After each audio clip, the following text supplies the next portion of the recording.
one of the things that I wanted to talk about was just telling stories while we're here.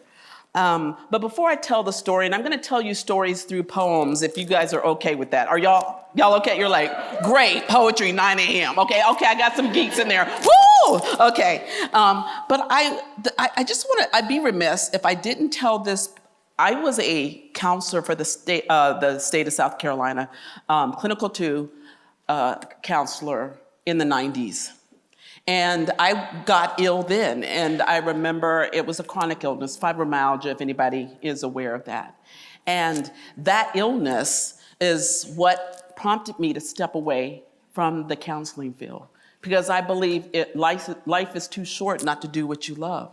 So I stepped away, and I was really kind of trying to figure out what I needed to do with my life. And I don't know, many of us, whether we're on a path, we're still always thinking we live many lives in a lifetime, right?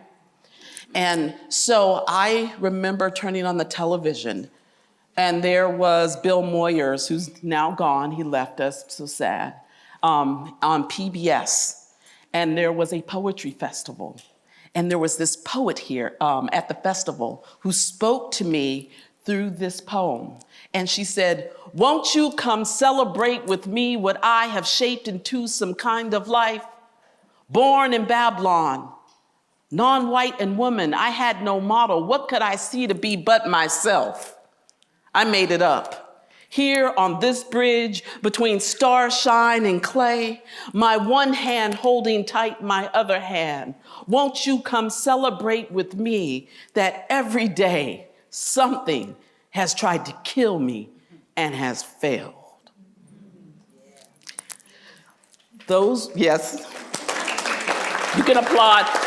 Those were the words of Lucille Clifton. And I just want to say to you, as you celebrate your 20th anniversary, this is my 30th anniversary of being a teaching artist, a poet, and a literary citizen. So I am so happy to be here today. Let's see if I can do this. I didn't wear my pink suit today, but there it is. My question today for you all is for you to ask this question of yourself. Who has poured into you? Who have been your teachers? And I'm talking about your formal teachers, but also your informal teachers before you even got to school. Who were your teachers? So I'm going to ask you, students, to take note. And I am going to come back and double back around that. There will be homework, and it will be due at any time.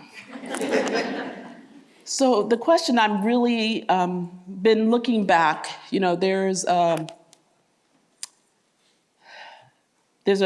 West African title or phrase that I, very early in my career, I adopted. It's called Sankofa. Have you all heard of Sankofa? Sankofa is the mystical African bird that always has their head turning to the past, turning backwards. And Sankofa, to be a Sankofa means do not be afraid of history, to go back and get it. And so this instruction is not just to go and live in the past. You go to the past so you can move what? Forward. And so it's important for us to take inventory. So this is my first book, you all, and this is my first teacher. That's my mama.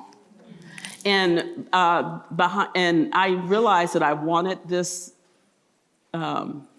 picture to be on my book, my first book. But behind us is our house, and you can see how it's slanted a little.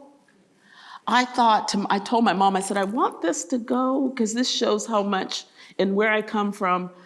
And I just thought the picture was off-centered. And I asked her if she had another one that was more centered. And my mom said, that has nothing to do with the picture. Our house was leaning.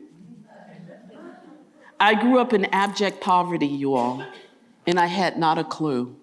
So for my first poem that I would like to do, that I've written, is for my mom. And my mother is still living. She just turned last month, she turned 89. And she's on the road, right? She's on the road. Her mother lived to be 109, so we're hoping. So this poem is an early poem, and those of you who've ever heard me speak before, this is what I call my signature poem. And you know how we tell our students, write about what you? Okay, it took me until my 30s to know what I knew. And that is why I advocate for poetry, because poetry is a way to build agency. And so it took me all those years to turn back as Sankofa, look backwards to move where? This is for my mom. It's called Mama's Magic. Can everybody hear me okay? My mama is magic. Always was, always will be. There is one phrase that constantly bubbled from the lips of her 5 children. My mama can do it. We thought my mama knew everything. Believe she did it as if she were born full blown from the Encyclopedia Britannica. I can tell you stories how she transformed a rundown paint-built shack into a home. How she heated us with tin-tub baths from a kettle on the stove, put her over in there like an elixir.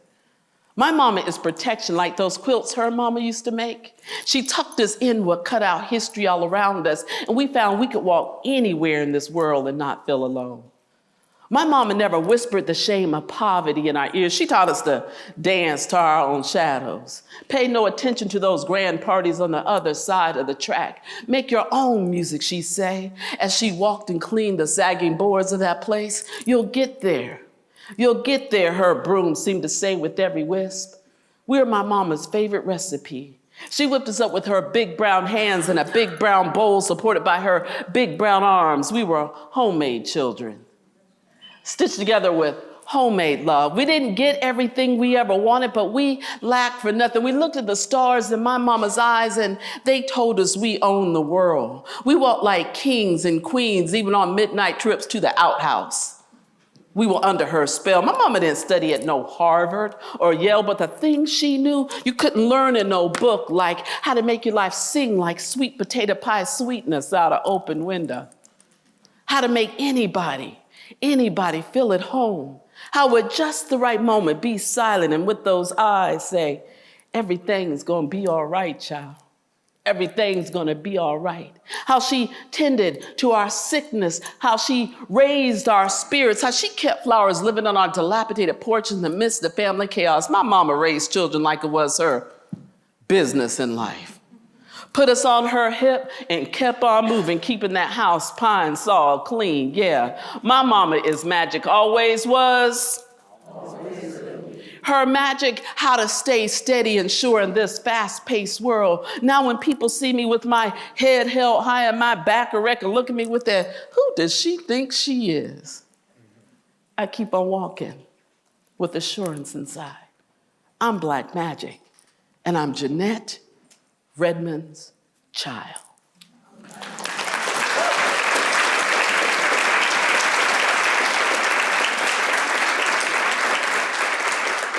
My very first teacher, just more recent, last Thanksgiving with my mama. Miss Van, my 5th grade teacher. You see her with her red bouffant hairdo? She read The Hobbit to us an hour every day. You could do that back then. And we all complained. We did not want to hear The Hobbit. But if she tried to skip a day, what did we do? We complained. And then now, when we get together for reunions, this was in Aviano, Italy, I'm an Air Force brat. What do you think we talk about? All the things that we talk about Miss Van and The Hobbit because of stories, because of memory, because of metaphor. She was building this backbone in us that we didn't even know. She was also a little bit of a renegade. She took us to Pompeii. When she took us to Florence, she took us to Rome, and she took us to Pompeii, and Pompeii was closed on a Monday. You know what she did? She snuck us in. Miss Van, love her. And she's also doesn't know, and as I am giving tribute, I just want to say that she had no idea that she made me a poet. The Hobbit, one of my first journals, and then also she took me to a Black History program in the 70s, and we only had Black History, we had Black History Month, right? We only had Black History Week back then. And she took us, and I heard a poem, and the poem, I'm not gonna do the poem for you because I gotta keep cooking with Crisco. But the poem is called, and you can write it down and find it online, it's called 1,968 Winters. And it's a poem by Jackie Early, and it's a poem that a 10th grader did at the performance. And when she did this performance, this poem by Jackie Early, it changed my life because up until 11 years old, I had only read white authors. I had never read a Black author until this day, and it became a mirror text. I'm a room for teachers, right? You know what I mean, a mirror text, and it changed my life. So this is the poem that I wrote for Miss Van. It's called Self-Portrait, Bard in the Making. When I was in the 5th grade, I was the biggest tomboy, always in t-shirt, jeans, baseball cap turned sideways, complete with ashy elbows and skinned knees and a mouth full of pink bubble gum. I made popping and blowing bubbles into an art form. I was the princess of the playground. I ruled at prison ball, handball, and tetherball. I could pummel, I could catch, and I could throw. I was the fastest sprinter in the school. I could stop on a dime and give you 9 cents change. In other words, I worried my mother. She wanted me in matching outfits, legs crossed and voice ladylike quiet, but I was ollie ollie oxen free loud. At 11, I heard my first poem at a Black History program. Yolanda Walker recited Jackie Early's poem, 1,968 Winters. I find myself in that Black poem. Her voice, a red rubber ball, she threw over the heads of all the other kids. To me, sitting on the last row, crisscross, the words hit with a thud in the center of my chest. It grew, it is still growing. I now take poetry in my own hands, throw it to others, making a team of poets around the world.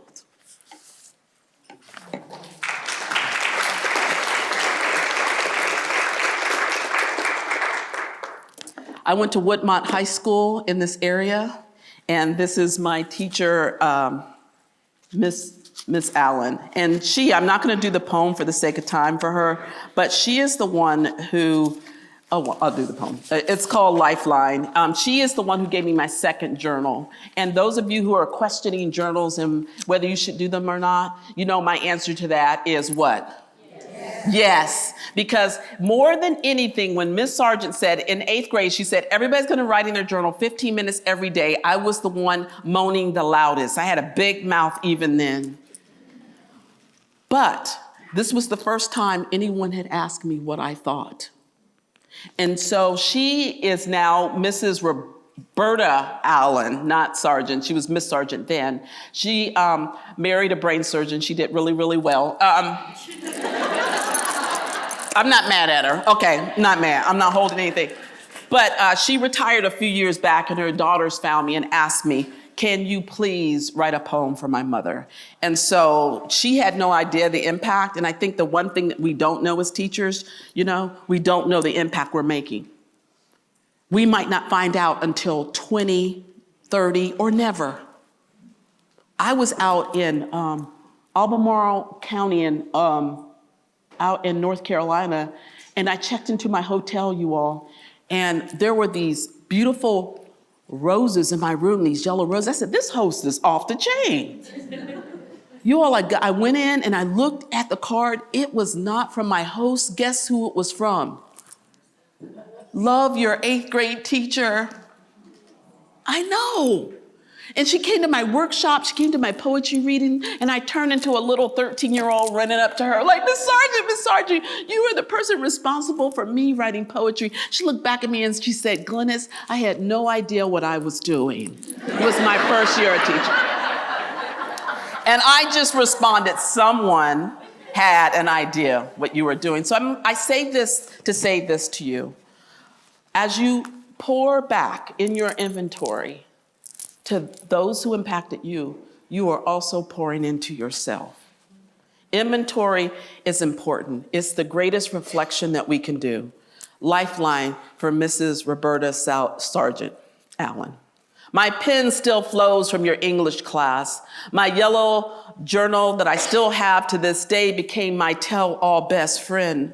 You couldn't have known behind my recitation of Wordsworth that I wandered as lonely as a cloud. You couldn't have guessed how those 15 minutes of free write every morning became a safe space, a place where I felt most free. You couldn't have known how I used poetry as a shield to duck and dodge the bullets of my alcohol-fueled father. Not many people knew at Woodmont Junior Senior High School that I had always been a lover of words and that I had an insatiable appetite for books, which did not always translate into diagramming sentences or writing the perfect paper. But my imagination was always just about to peek from behind those dark clouds. How could anyone have known that I eclipsed myself with my agility as a sprinter and my desire to be a solid gold dancer? Some people know what I'm talking about. If you don't, just Google it. A few people are like, yes, Darcel with the ponytail and these gold shoes, okay, right? I had as many moves as my father had moods. You couldn't have known how shell-shocked I was from tiptoeing around the minefields of my home. You couldn't have known that your command to write would empower and exercise my voice, and that your extended hand put a poet's pen in mine. You couldn't have known you were handing me a tool to save and make my life.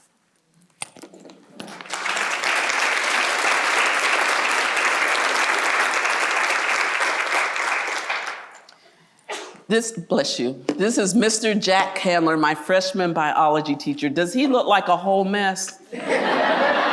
Because he was my favorite teacher. And I am gonna I'm gonna do the poem for him, but I wanna give away the punchline, not a punchline because it's not a joke, but I want to give away his through line to me in this poem. I walked into Mr. Jack Candler's class my freshman year, and I sat on the front row. And Mr. Candler, without skipping a beat, said, "A black girl sat there last semester. She was a straight A student, and I believe you will be too." Poof. It was like he had put this, I don't know what he did, but I was like, this man don't know that? It changed me. It was the first time somebody looked at me and said, "You're smart." I don't know where it came from, but the other thing Mr. Candler had, and this is where the arts integration comes in, he was an arts integrationist before we had that term. He was the best storyteller on the planet. And anything he said, I lapped up. And I would take it home and tell my family at the dinner table. Unfortunately, I talked about dissecting pigs, because we did dissect pigs back then. I'm sorry, y'all, I'm sorry, but we did. And my mother said, and I told them where bologna came from. And my mom said, that's it. You cannot talk about biology or Mr. Candler ever again at the dinner table. He saved my life, y'all. And he wrote my recommendation to college. I'm a first generation college student. He died before I graduated. But I was asked to be Woodmont's commencement speaker in the early 2000s. And his wife, who was a guidance counselor, she came and she said, "I am just so happy to be here for you, for him." And so it was a really full circle moment. College prep for Jack Candler. They devote whole schools to college prep. Some children come primed since preschool for it. My college prep was a door marked closed, a path not paved with open study guides for the PSAT, SAT, or guidance counselor chats about the ACT or boosting my 2.0 GPA. I was a straight C student and completely proud of it. I didn't know better, but like my mama says, when you know better, I didn't, but my guidance angel did. He appeared freshman year, sans wings, sans wand, armed with a few words. Mr. Candler, my first biology teacher, large jowls, large belly, Mr. Salivation, as he talked about his favorite subject, food.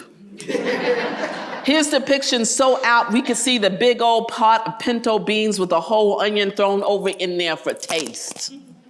I remember how his false teeth would slip right out of his Jerry Clower mouth.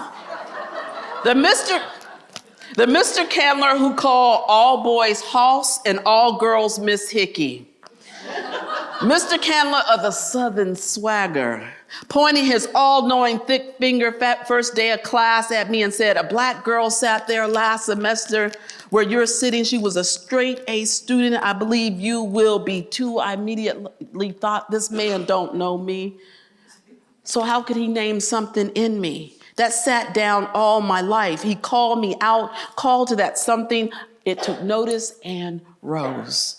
He plunked down my potential like stones. I stepped on his every word. This is where the door of my future creaked open and my honor began to roll. This is where I knew wholeheartedly I needed another path than the one leading to vocational school, manual labor at 3M or Michelin plant. This is where I silenced the echoing voices around from home and all around me, in Piedmont, and Moonville, and Greenville County. Girl, all you need is God and a man. God, yes. A man, yes. All, no. Just a quick survey of the marriages I knew, and it didn't take rocket science to figure out my way was not that way. Maybe I did alter my destiny, rearrange my fated stars, facing doubters and detractors, shouting, she'll never do well. I paid my own way, clocking 12-hour shifts, working sun up to sundown as summer hire at Mama's factory tape plant job on Donaldson Road. Nothing wrong with making honest living, reeling tape on and off on 12-hour long shifts. I would stumble to the clock, punch out with that annoying flicker of artificial fluorescent lights, loud machinery still drumming as I climbed in my bed to sleep. And I considered my college prep complete. My road future faded and stamped irrevocably sealed while walking off the factory floor, resolved never to return with Jack Candler humming in my ear, saying, you do not belong here. At my alma mater or anywhere that I am feeling foreign and insufficient, I know that I'm a long way from home, sitting on the front row of the classroom, but I am just where I am meant to be.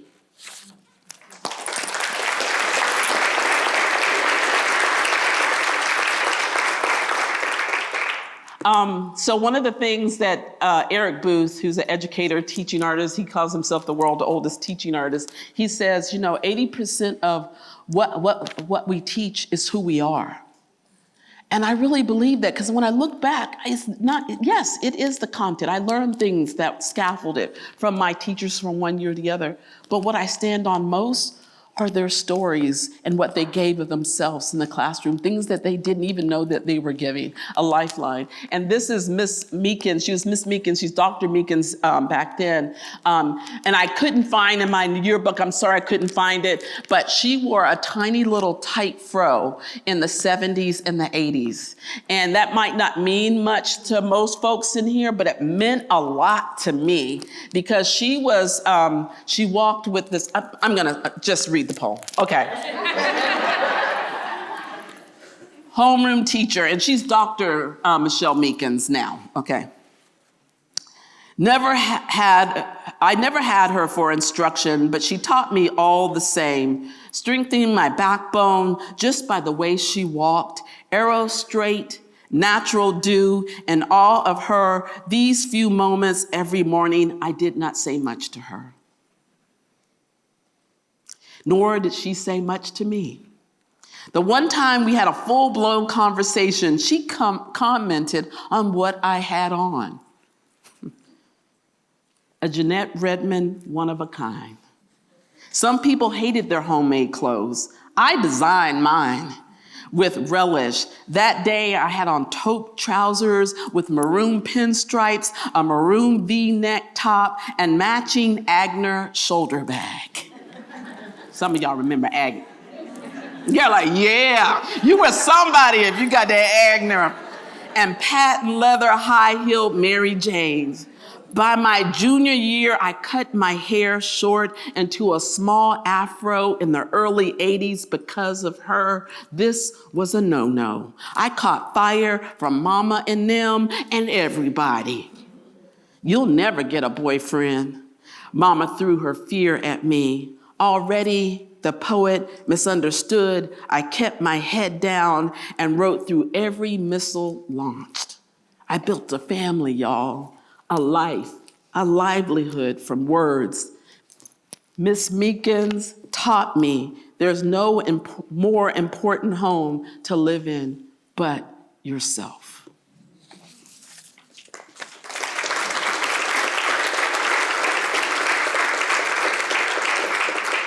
That's me, the budding poet with my hair sheared off. Y'all, I didn't wear jeans, but I really thought I was doing something with this pageboy cap and this plaid shirt and Levi jeans. You know, remember when our waist was 24 inch? Yeah, it's not that now. But I thought I was doing something. I really thought I was doing something. I was. And I did have a lot of things launched at me. And I really learned to put my head down and not take those affronts and let them do me in. And I know that we all have stories where we have had bullies in our life, and sometimes they're intentional bullies or unintentional bullies. But if we can find that space for ourselves and we can find space for others. And I did have my share of bullies in my family and outside of my family. And sometimes I think it's a miracle that I'm here and a miracle that any of us are here doing our storytelling. So I wanted to move on and do a little different type of storytelling, you all, of what those mentors of mine, I hope that you guys are taking note of some of the people that poured into you. I want to say that the people that poured into me really did make me a poet. And I moved back to the area about 13 years ago. That's when I became the poet in residence, the Peace Center. And then a few years back became the poet laureate of Greenville. But I will say, I would like to make a case that the shoulders I stand on are the people that I mentioned before. And maybe that's a short list. Maybe I didn't have a lot of people, but what they gave me, I took it and I ran with it. So sometimes we don't have anybody but ourselves. Sometimes we just have that line or that fleeting person and we hold on to it. But what that made me do, you know, I'm an Air Force kid, like I was telling you all, and I come from a family of 5, and my brother before me was born in Évreux, France. How dare he? I was born in, you know, people say, where were you born? He say, Évreux, France. And they ask me, and where were you born? Sumter, South Carolina. It don't ring the same way, right? But, and I used to think, how many ever wanted to get away from where you came from? You know, how many are just like, if I get out of here, you don't have to worry about seeing me no more. It will be in the afterlife, okay? No, I'm just kidding. But you know, you just have that feeling, especially growing up, and especially if you've taken a lot of hits, you're like, I don't. But I said I would never live in South Carolina. And my mama got sick, and what did I do? I came home and took care of my mama. And I thought I was coming home to take care of her. I lived with her for a year, and I highly recommend it if you have someone that you can live with older, in your older age. Because like I always said, I wanted to be an only child. And that was my chance to be an only child. Because my mother, who was not the talker, my dad died in 2003. We weren't very close, but he was the talker and he knew all the history and how everybody was put together. My mother, not the talker, is the one who started talking to me while I lived with her every year, that year. And she told me stories I did not know. So I want to do a few poems that are about place-based poetry. And I want to make a case for place-based poetry. I want to make a case for South Carolina. Can I make a case for South Carolina? Can I make a case for South Carolina, y'all? I know South Carolina, we can take a lot of hits, right? We take hits, but it's like family. You can't talk bad about South Carolina if you're not from South Carolina. Okay, so it's a weighted history, but I ask you, what history is not weighted? What land is not weighted? So it wasn't until I actually got called to go to Edenton, North Carolina. Anybody been to Edenton? I was surrounded by cotton fields. Y'all, I'm from South Carolina, but I never seen cotton as far as the eye could see. And I had to pull my car over and get out of the car on the side of the road and go and just pick a piece of cotton. And when I picked that piece of cotton, it felt symbolic. It felt like I not only just heard about my ancestors, I felt what my ancestors did. And I was there for 3 weeks, and I went to all the plantations while I was there. They were very surprised to see me. They said, African Americans don't come here. I do, because I want to know where our ancestors walked, right? Then this strange poem, I wrote this strange poem, and it's the title of my third book. It's What My Hands Say, and I wrote it that way on purpose. What My Hands Say. It's for my great-grandfather, Will Rogers. Not that Will Rogers, but my great-grandfather. And this, you all, is what he said to me, and I think I was beginning really to start. I thought I had gained my voice with the poem that I wrote for my mom, but this is really turned me towards South Carolina and said all roads lead back to South Carolina. This is what my great-grandfather said, and it's kind of odd language, but y'all just get in where you fit in, okay? Y'all with me? My hands say pick, plow, push, and pull, because it learned to curve itself around every tool of work. The muscles say bend yourself like sky, cold blue around both sun and moon. Listen, my back be lit by both. My hand got its own hot eyes and can pick a fill of cotton in its sleep. Don't mind the rough bumps, the callous touch. I work this ground like it's my religion. And my hands never stop praying. Some folk got a green thumb. Look at my hand and you'll testify my whole hand be covered. I can make dead wood grow. I listen to my hand, it say work, will, though it comes to mostly nothing. This nothing is what I be working for. Come harvest time, I take the horse and buggy to town.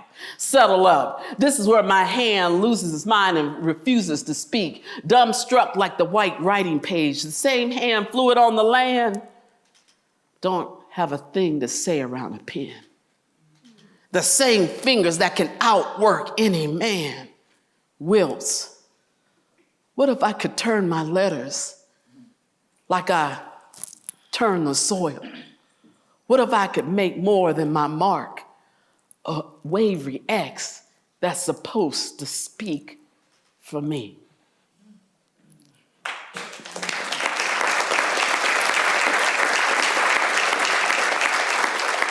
Coming from this illiterate lineage, can you imagine they would ever think I would be standing in front of y'all doing poetry from words?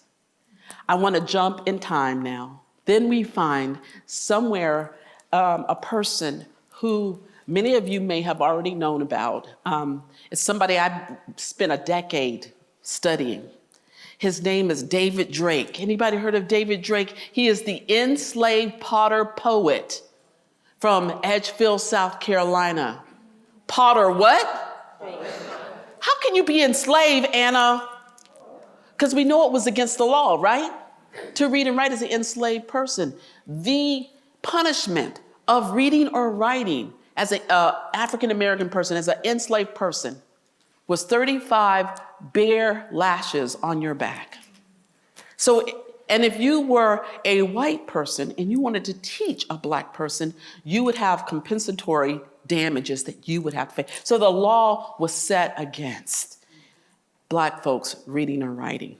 But Dave, we don't know how Dave did what he did. He did an act, right? He had 5 owners. If you visit the museum here in Greenville County Museum of Art, we have 27 of Dave's pots. Dave did not write on paper, y'all. Where did he write? on his pots. He wrote couplets on his pots. I mean, come on. Yeah. And let me give you my favorite couplet, but they're all good. But here's the one. I wonder where is all my relations, friendship to all in every nation. You're not supposed to be writing and you say, what? I wonder where is all my relations, friendship to all in every nation. When I found Dave, what would it have meant to me if I would have known Dave when I was in the 4th and 5th grade? What if Dave's poem was the first poem I heard at the Black History program? So this is a poem that I wrote for Dave. I do have a book. Jonathan, y'all know Jonathan Green? Okay, Jonathan, he's my mentor, right? My mentor. But he was painting Dave in the 90s when none of us were thinking about Dave. So I was able to take his paintings and write to his Dave portraiture and write poems to it. So we have a beautiful coffee table book. I only bought a few, so I do have some, but I only bought a few, of his beautiful artwork. And so this poem is Dave talking to you. First time I see a jar rise up, I be midwife into life. See how these pots and I be kin, dismissed to what's underfoot. I learned to turn and turn people the world with pots. I pour my need into the need until 40,000 around me crowd, but everything I love, I lose. Even my empty pots be full. One say, I wonder where is all my relations, friendship to all and every. There are lanterns in my words. Every story got another story. Some call me Dave the slave. If that's all they got, I say lead the rhymes to me. When people look at me a slave be the first excuse they use not to see me, I say, praise me. It won't fall on deaf ears. I catch praise like most people catch naps. I'm a 6-foot vessel of anything but ordinary, a one of a kind with a Carolina shine. I stepped out of the rows of cotton. To master the potter's wheel, I take the wind out of can. With my mark, I make a mark. I sign my name, Dave. I don't write slave. See if my pots and I spin history. See if we hold.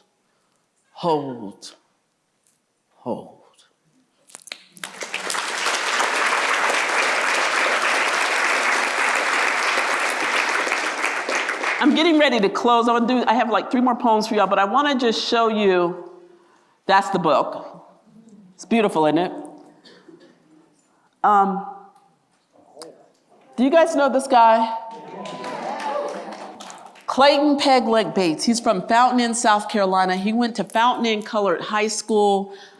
But this, y'all, this right here, if you can just go on Google, not now, 1 minute and 33-second clip, watch him. He is from, how many have heard the term Rosenwald School? Great. So Julius Rosenwald was the president of Sears and Roebuck, and he paired with Booker T. Washington, and they went throughout the South, and they seeded money in African-American communities where African-Americans could have a place to go to school. Up to then, you only had the 8th grade, and so you went and worked in the field, which is the way it was designed. My mother lived in Lawrence. Her mother sent her away to live with her Uncle Willie and Aunt Carrie. My mother thought she was being given away. She felt really sad about that, but her mother was sending her to Greenville County to Fountain Inn Colored High School, the Rosenwald School, so she could be the first one in her family to graduate from high school. And so looking back, this is one of the reasons we look back, we find those stories, right? And so Pegleg Bates dropped out of Fountain Inn Colored High School because when he was 12, he begged his mom to let him work in the mill instead of in the factory, the mill instead of the field. He did not want to work in the cotton field. And after, I think it was 6 weeks of begging, she had prayed and prayed to God, and she finally said, yes, son, God said, you can work. On the 3rd day working in the factory at 12 years old, he lost his leg in the cotton gin. He stepped into the open auger at 3 a.m. And if it wasn't somebody there to turn it off, he would have lost his whole body would have been fed through there. So, yeah.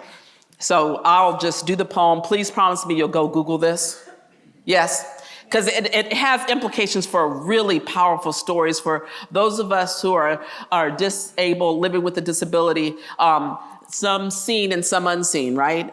He makes a case for it. I'm writing a middle grade novel on Peg Leg Bates. So stay tuned, my middle school folks. This is what he said. This is what Peg Leg Bates said.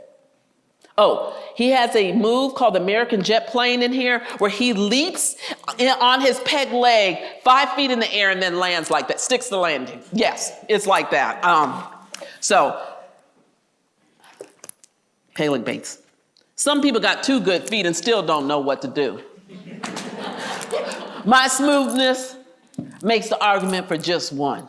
My other leg be long gone, sacrificed to the cotton gin god. They pinned my mangled mess down to the kitchen table, made me suffer under the hand of an unsterilized knife with only a cotton bit to bear the pain. I got up, spit out that terrible taste of Jim Crow and pity, spun my mama's worry and guilt into a dance to twist past the neighbor's prayers, gossip and stares.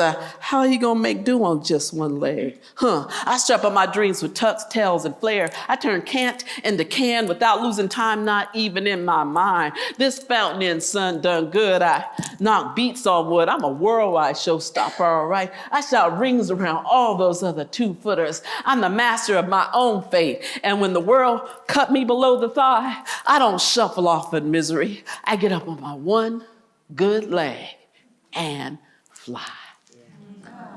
Gotta clap, gotta clap.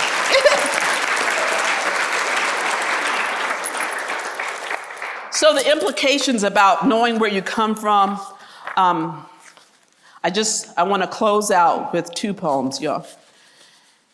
I believe where we come from on purpose. And if we can set that hook earlier for our students, they don't have to be 30 years old to get it. They can get it now. And the only way we get that is reflection. The only way we get that is agency. And why I believe poetry is one subject matter that fits across all the curriculum is because you can build it in and it builds agency. So I'd like to close with these last 2 poems. This poem is called Why Poetry? Why poetry? Because poetry is the mouth that speaks when all other mouths are silent. Because poetry asks for you to pay attention, to be an antenna, and to listen with your whole self. Poetry because the shy girl in the back of the classroom needs a microphone. Because poetry puts out a hand, especially to those who have fallen through the cracks.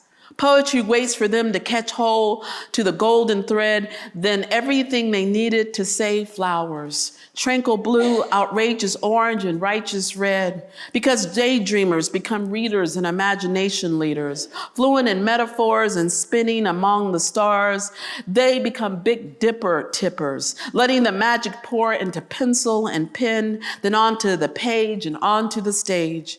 Poetry illuminates the dark, gives power to face fears, battle bullies, and take a stand. It's written, the pen is mightier than the sword. Poetry is time travel, a machine going forward to the future, blasting back to the past, or being still in the present, in the be here now. Because students lift up and gain an eagle's eye view. They become dot connectors, puzzle masters, piecing how head meets heart. They learn how to put ear to ground and strengthen their voices. They stand grand in knowing, flowing with their story. Poetry bids them to write it out. Poetry beckons an open door, grants permission not to have all the answers, but to press on, asking questions and stay true to the quest, explore, implore. Why poetry? Because nature says so. With sun and sunflowers, plants and planets, rocks and flowers, moon and meteor showers, because history, because language arts, because drama, because geography, because creativity, because beauty and struggle, because the geometry of together Because sometimes we circle back to alone, because all of the reasons, because no reasons at all, just because every silence and celebration, because poetry pushes us into our deepest and highest, most creative selves, because in poems, our voices boom as we write, speak, show up, bloom.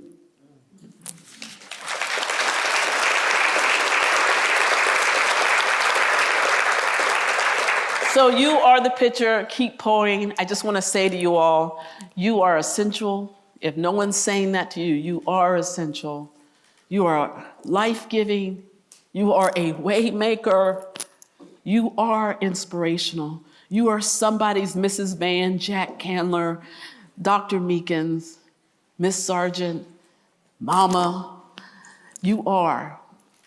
I want to close. I added this at the last minute, because I have been on a trek with my grandson, you all.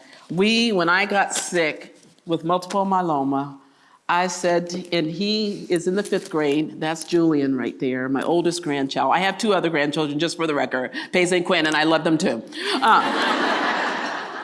I've been called on it. So the only reason I want to end with this, if you guys will humor me to end with this. So around the time I said no to do this keynote, I told you I was struggling and trying to stay alive, right?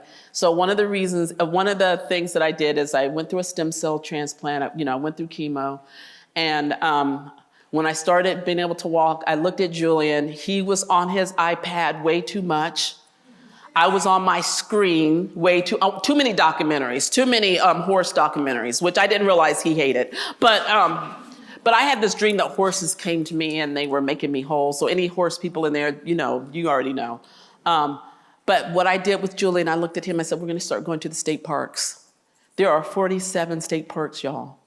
Then I found out there is a thing called the Ultimate Outsider, where you can get a badge if you go to every state park. And we did, and we finished last night.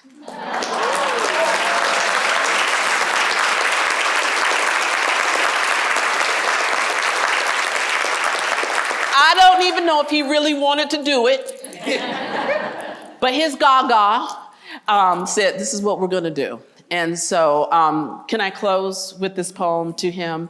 And I wanna dedicate it to you all, because I also wanna tell you, I know you forget sometimes, but every wonder belongs to you too. It's not just your students, it's you. So this poem for Julian. And thank you. I want to thank you all for listening. Dear grandson, always remember to go outside. Look up to catch the light, no matter the color of the sky. Remember to let the gift of the day pour into you. Julian, always strive for the light and know you are the light, and that your light makes me lighter. You make the whole world brighter. You make me smile more often and laugh heartier. When I look into your eyes, I see possibilities. You help the world turn around. We are a circle of endings and beginnings. Between the both of us, life-giving trees. I hand you gold and you give me green. With your small hand in mine, together we hear what the leaves whisper in conversation with the wind. Julian, please know our getaways are not leavings, but arrivals. A chance to look in the still pond of ourselves, a necessary remembering. I take you here for you to find that nature is necessary as breath. A prescription I write for you. From my heart to yours, I will always draw you a map of how to retreat, how to take to the wow as often as possible, to read the lessons written on each and every leaf, upon each ripple of the lake, in every bird call, and in every trail of ants. There, if you look, you will see how life flows. Julian, I want you to know every wonder belongs to you. Though some will say otherwise, go anyhow. Your passage has already been paid. Be an ultimate outsider wherever you go. It's up to you to forge on. Remember, it's the destination and the journey. Remember our rain prayers. Remember even when I have turned to nothing but air, and I am carried away by a strong gale. No, I will be there with you, out in the green and gold meadows, in the gloaming. My hand will be in yours, and I will be singing as everything sings to you. Grandson, listen with your whole self, and with your whole self, sing back.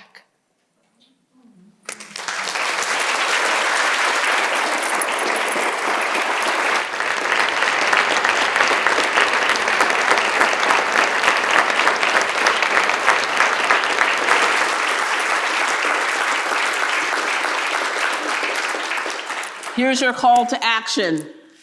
This is for you to write down, pause, stop, reflect, take your own inventory, write a letter or a poem to a teacher from your past.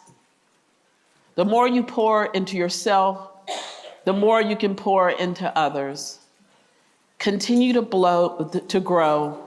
And a mantra that I created throughout this journey is to bloom anyhow. I do have one more assignment before I step off the stage. I know I said I was leaving, but here it is. I have created a poem form, and you're gonna hear it now. The poem form is an Afro-Carolinian quilt stitch. What is it? Afro-Carolinian quilt stitch. In it, it is a 8-line poem made of couplets. In it, you have to give an African proverb, a Southern saying, a spiritual, and a blessing. Got it? Okay. Somebody say it again. African proverb, a Southern saying, a spiritual or a gospel song, blessing. And we're going to close with the Afro-Carolinian quilt stitch really quickly. Afro-Carolinian quilt stitch number 1. Give mama her flowers while she's living. Even though she sings, every duck praises its own pond. I believe you praise your pond only if it raises you to higher and more tender heights. Mama sowed and sowed, S-E-W-E-D and S-O-W-E-D into me. So this is how I tend to my flock, a knowing look, inspiration, a jewel of affirmation. Sometimes I wanted to get there fast, so I went alone. But really, I was always carried by the many who made me into this body of water. There's a tributary flowing from my pen. This little light of mine, I'm gonna let it shine. This little light of mine, I'm gonna let it shine. This little light of mine, I'm gonna let it shine, let it shine, let it shine, let it shine. May you praise your own pond if love be there, and may you be praised in return. May you gather this beauty, and may you turn and touch backs and bid those backs to spread wings. Thank you all. Thank you. Thank you. Thank you.